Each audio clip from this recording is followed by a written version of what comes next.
kenapa si orang tersebut tuh terjun sampai itu lumayan tinggi loh jembatannya. Ada sekitar 10 meteran lah. Itu di bawahnya itu sungai tapi kering, itu isinya batu-batu semua. Ada perempuan pakai baju kayak gaun putih gitu. Dia tuh berdiri di atas pohon.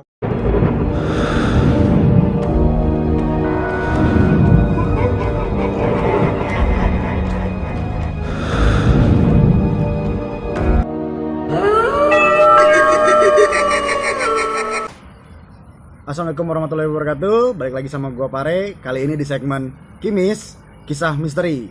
Nah, kali ini gua kedatangan salah satu teman gua. Untuk itu monggo diperkenalin dulu. Oke, perkenalan, nama gua Tetong. Nama asli gua Rino. Nah, di sini gua coba untuk menceritakan tentang hal-hal yang luar biasa mistisnya.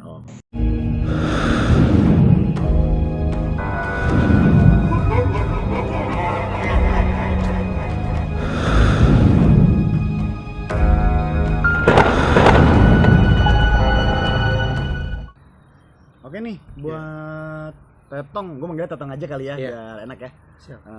Mau cerita tentang apa nih? Jadi gue tuh dulu sempat bikin YouTube juga, namanya itu Akang Leweng. Nah, di situ gue mencoba untuk menceritakan tentang perjalanan si Akang Leweng ini. Gitu. Oke deh, kalau gitu coba buat ceritain. Jadi ada beberapa cerita yang menurut gue lebih menarik sih, serem luar biasa di situ.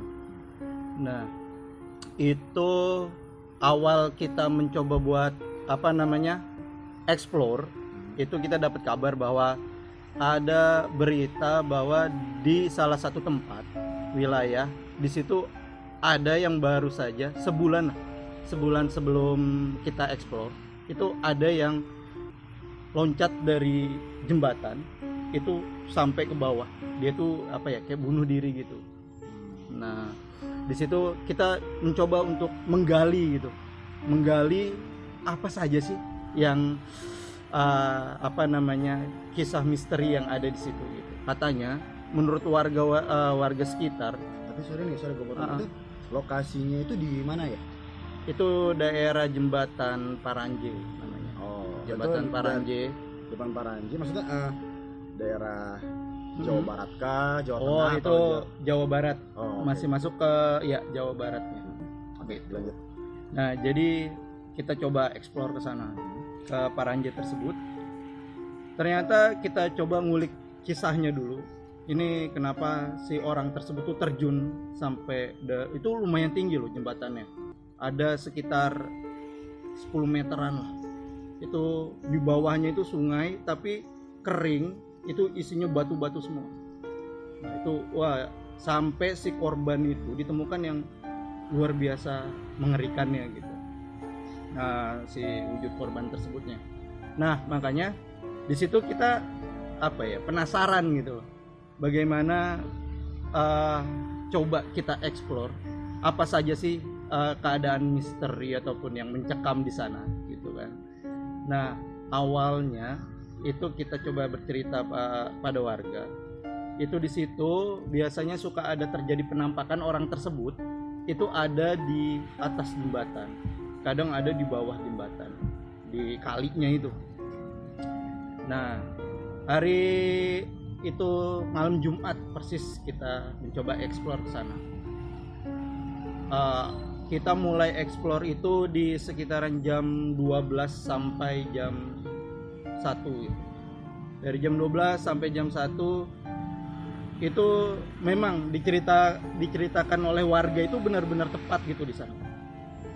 Kita explore ke bawah sampai ke kolong jembatannya itu kita menemukan penampakan yang luar biasa mengerikannya gitu.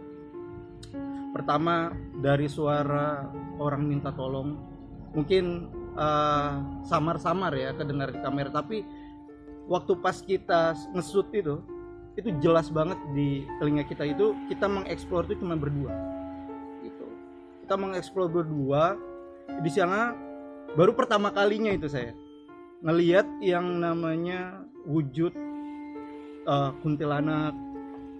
Itu luar biasa menyeramkannya. Sampai ada wanita menangis di sana. Katanya di sana itu ada, ibaratnya kalau bahasa sini tuh namanya gegeduk lah. Gegeduk tuh setan paling ditakutin di sana. Bosnya lah. Bosnya. Nah, di sana itu kita lagi mencari apa saja sih di sana itu si gegeduknya ini. Nah, sayangnya itu gegeduknya itu nggak sempat ketangkap, tapi kita menemukan 2 perwujudan kuntilanak itu. Maksudnya ketangkap itu Tangkap kamera. Oh, ketangkap. Itu dari yang awalnya dia di bawah kuntilanak itu, kita uber itu kuntilanaknya. Iya, benar-benar kita uber. Itu akhirnya kuntilanak itu terbang dia. Itu kelihatan jelas terbangnya itu. Berarti tapi Mas Rino tuh ada ininya, rekamannya ada. Rekamannya ada. Itu ada di channel kita namanya Akang Leweng itu. Oh, gitu. Nah, itu yang pengalaman paling menurut saya sih lebih menyeramkan ya, karena bukan hanya kuntilanak aja di sana, itu setan-setan yang kayak di kalinya itu kita ada suara orang jalan gitu, orang jalan di air tapi nggak ada wujudnya. Nah, itu yang luar biasa sekali gitu kan. Nah, warga sana bilang katanya, gimana kalau seandainya biar si gegeduknya itu muncul, tapi harus menyediakan lain-lain gitu loh. Oh, sesajen. Sesajen begitu. Jadi menyediakan sesajen itu. Tapi menurut saya itu malah kayaknya kita ngasih makan buat mereka kan. Nah, di situ kita walaupun itu misteri, itu anti yang namanya menggunakan hal-hal yang seperti itu. Gitu. Kita nanti untuk menggunakan hal-hal yang kayak misalkan berbau kita harus menyediakan ini, menyediakan itu. Kita aja yang terjun langsung aja, laparnya bukan main. Nah, jadi kayak begitu. Gimana kita udah lapar, tapi kita ngasih makanan buat si setan itu. Buat itu ya. Nah, makanya itu ya. Daripada buat itu, mendingan kita lakukan secara alamiah aja gitu. Oke, itu kan tadi tuh maksudnya itu baru dari satu tempat ya. Atau ada lagi nggak, misalkan kan tadi kan Mas Rino kan bilang sendiri kalau misalkan Mas Rino itu kan udah coba beberapa tempat buat explore ya. Ada lagi nggak selain dari situ? Ada, itu makam keramat kita. Itu makam keramat itu ada di makam Pondok Genteng kalau nggak salah. Nah, Pondok Genteng itu dia ada salah satu makam keramat yang memang oleh warga sekitar itu dikeramatkan, dan terkenalnya luar biasa di sana, menyeramkannya. Nah, itu letaknya di masih lokasi Jawa Barat gitu. Itu lokasinya ya lumayan lah, lumayan menyeramkannya. Itu pertama kita masuk sana itu luar biasa menyeramkannya. Itu udah kita disambut dengan suara kuntilanak gitu. Jadi ada suara-suara cewek nangis, ketawa lah. Itu kerekam itu juga, atau cuman dari Mas sama timnya aja yang nah dengar? Itu sebelum kita tag itu, sebelum kita shoot gitu kan, sebelum kita mulai itu kita udah mempersiapkan itu. Tapi setelah itu kita sebelum mulai itu mendengarkan hal-hal yang benar-benar mistis di dalam sana ya. Dari orangnya kayak suara merawung, menangis gitu, sampai ketawa, itu jelas sekali. Dan posisi waktu itu lagi mati lampu itu. Oke. Kan biasanya kalau di makam itu kan banyak ditaruh lampu-lampu gitu kan ya. Nah, tapi posisi mati lampu itu benar-benar gelap bang. Nah, tapi emang nyarinya di pemakaman buat dia. Nah, ya? Kita nyarinya di pemakaman. Memang banyak cerita warga sekitar situ, emang di sana tuh terkenal sangat angker ya. ternyata benar gitu. Kita setelah mulai waktu pas tag itu kita nelusuri lokasi tersebut. Setelah kita telusuri lokasi tersebut, baru jalan sekitar 9 menit lah. 9 menit kita melakukan penelusuran. Itu ada perempuan pakai baju kayak gaun putih gitu. Dia tuh berdiri di atas pohon apa ya itu, mungkin kayak pohon duren. Itu dekat makam. Nah, itu menurut juru kunci di sana itu kan, kita juga minta izin dengan juru kunci di sana. Itu di sana tuh ada sumber bolong.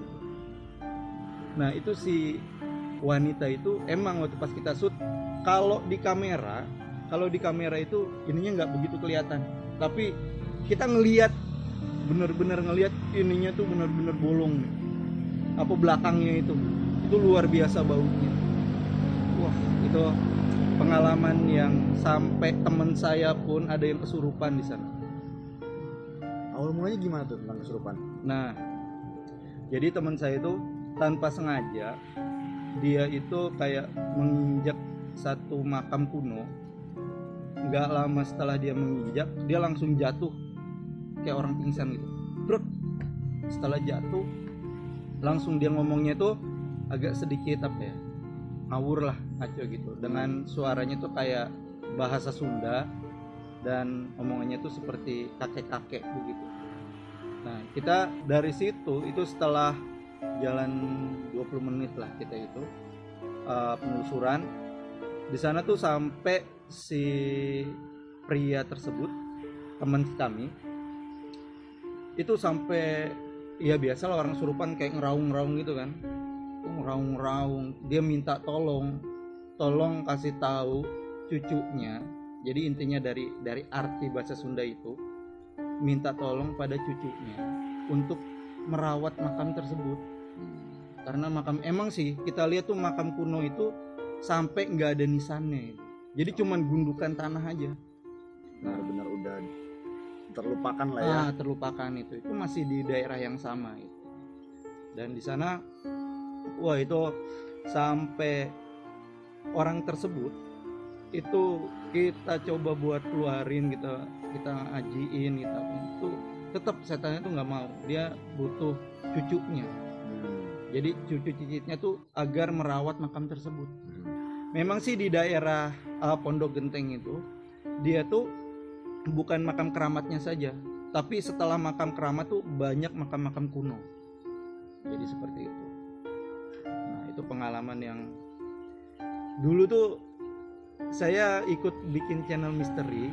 Itu keinginan saya tuh ingin mengetahui gitu, kehidupan selain manusia itu seperti apa. Jadi seperti itu. Ternyata dari situ banyak sih kayak pelajaran-pelajaran yang bisa kita petik gitu. Begitu. Oke, terima kasih Mas Tetong ceritanya. Siap. Untuk kedepannya mungkin nanti boleh nggak kita ambil itu si videonya, nanti kita tampilin nih buat ke teman-teman. Oh, boleh. Silakan. Jadi biar nanti kan sekarang ada tuh tampilannya kayak gimana gitu kan. Oke. Segitu aja dulu buat teman-teman. Ini dari CSC Channel. Sampai ketemu lagi minggu depan di segmen Kimis yang kedua. Assalamualaikum warahmatullahi wabarakatuh. Assalamualaikum warahmatullahi wabarakatuh.